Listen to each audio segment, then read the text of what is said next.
Okay, so our discussion for today is all about inheritance in Java. So inheritance in Java is one of the important pillar of object-oriented programming.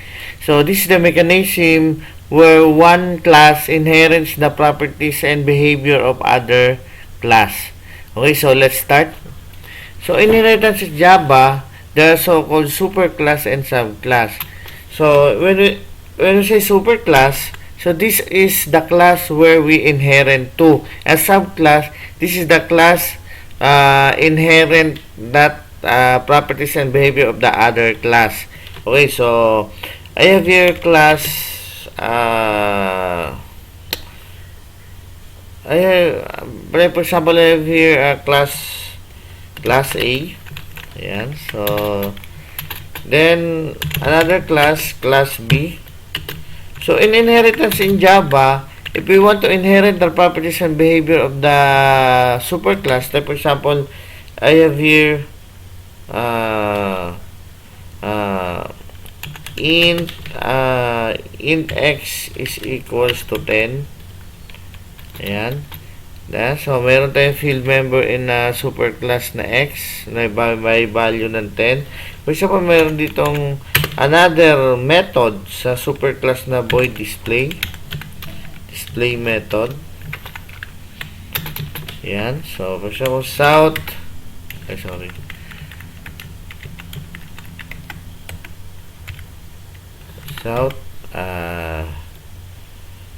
the value is plus this dot x. Okay, so in a superclass A, merong field member or field variable na x at saka meron ding method na void na display. So then in class B, so I want to inherit that properties and behavior of the other class, so I will use extends keyword. So extends A. So class B extends A, you are inheriting the properties and behavior of A. So thus B is A. Yeah, so B is A. So yun ang relationship niya. Okay, so when you're going to create an object, so B1 is equals to new B. So this is instantiation. So nagki-create ka ng B object, kahit ang B object ay walang laman, pag ako dyan, south, pwede mong directly ipiprint B1, the name of the object, dot X. Yeah, so accessible na yung data member na X. Yan. So, sa superclass. So, pwede mo rin yung tawagin ang void method in the superclass, like, for example, ang pangalan niya ay B1. So, B1, name ng object ay B1 dot the name of the method is display. Yeah, so, B1 dot display. So, may error. Void type is not allowed. Sorry. So, void type is not allowed here. So, pwedeng B1 dot display, dot display. Ayan, so you can call the method in the other class. So pag nirun natin yan, ayan, so 10, which is this one, you can access directly the field member since na may inheritance tayo.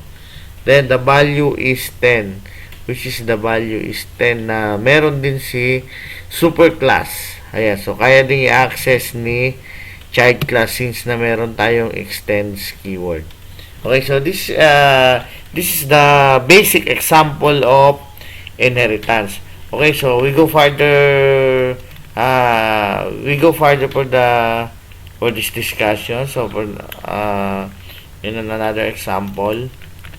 Okay, so for example, I have here class person. Ayan.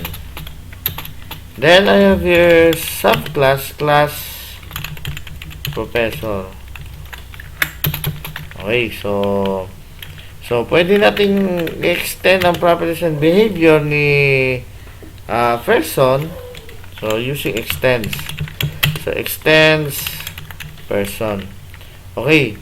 So in this person class, gagawa ako ng constructor. Person.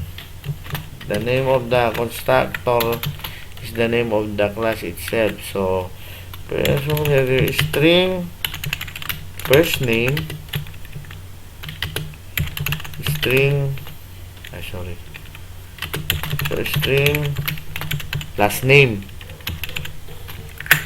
Ayan, so pwede kong yan i-assign to the private string first name field member. So private string first name last name, so both private na string declaration yan. So pwede ko i-assign dyan this dot first name is equals to first name, this dot last name is equals to last name.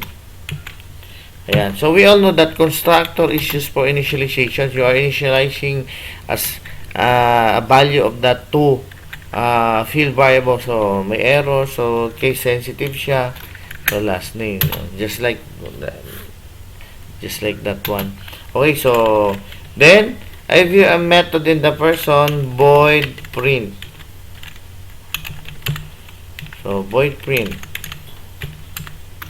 Okay, so in this void print method, this is just printing of the first name and last name.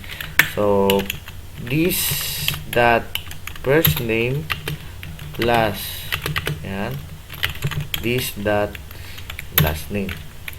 Okay, so meron akong parent class na na super class na person. So magagawa ako dito ng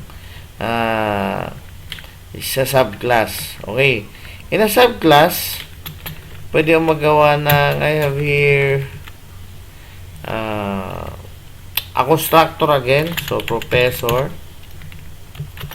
yan, so a professor constructor. So string first name string last name. Ayan, so this so pwede ko siyang ipasa sa super class. So I have to use the super keyword. Super keyword means this super, so this is the super class. Ayan, so super is the person. So you're calling the constructor of that super class person. Super, ipapasok yung actual value na first name pati ang last name. So pag tinawag ko yung super, ayan, so nilagyan ko lang ng value mismo yung constructor ng super class. Okay, after that I will create a method print again. So this is overriding. So you override. So this is inheritance and overriding. So we will override the existing method na meron ang super class na print. So south. So pwede yan. South. Print. South. Ayan, so south, for example, professor info. Ayan, so then after that pwede kong tawagin ang method ng superclass using super. So super.print. Ayan, simple as that. Okay, so meron na akong dalawang method here, dalawang class here, the superclass and the subclass aside from the main class. Okay, so gagawa tayo ng object. Tatawagin natin yan. So, gagawa natin ng object. Professor. Prof is equals to new professor. So, in this one, nag-create tayo ng bagong object. So, in this professor, meron tayong during instantiation, kailangan mo nag-error, kailangan natin ng parameter na ipapasa sa constructor. For example, here, professor, for example, Jeffrey as first name, then as last name I have here Papa. Ayan, so bubulay natin yung kanina. Okay, so after that pwede kong once na nakapag-create na ng object ng subclass na ito na professor, so professor dot, you can print the value like this one, professor dot print. Okay, so if you run this program, ayan, professor info Jeffrey Papa, kasi nag-override tayo dito using overriding means same method name, same return type, same signature, but in different class. So, parent and child relationship class. So, kung mapapansin nyo, void print. So, nag-override tayo. So, kung if we want to remove this one, magra-run pa rin yan. Since na print method is available also in the parent class. So, ang ipiprint nyo lang ay first name and last name. So, dito, nag-override lang tayo. Yan. So, nilagyan natin ng system.out.println professor info. So, in-override lang natin or in-overpower lang natin yung existing method na meron ang superclass. Okay, so that's it. So, aside from that, child class, pwede magkaroon ng other information like, for example, first name, last name. For example, string college. Yeah, so pwede kang magkaroon ng string college. Ayan. So, pwede mong lagyan yan, aside from that, pwede mong samahan ng college. Ayan, di ba? So, sorry. College. Ayan. So, pwede kong lagyan ng so, pwedeng this dot college is equals to college. Ayan. So, sorry.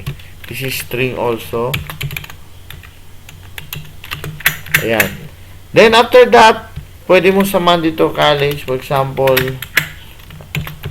College of Law. Ayan. So, in this print method, aside from its own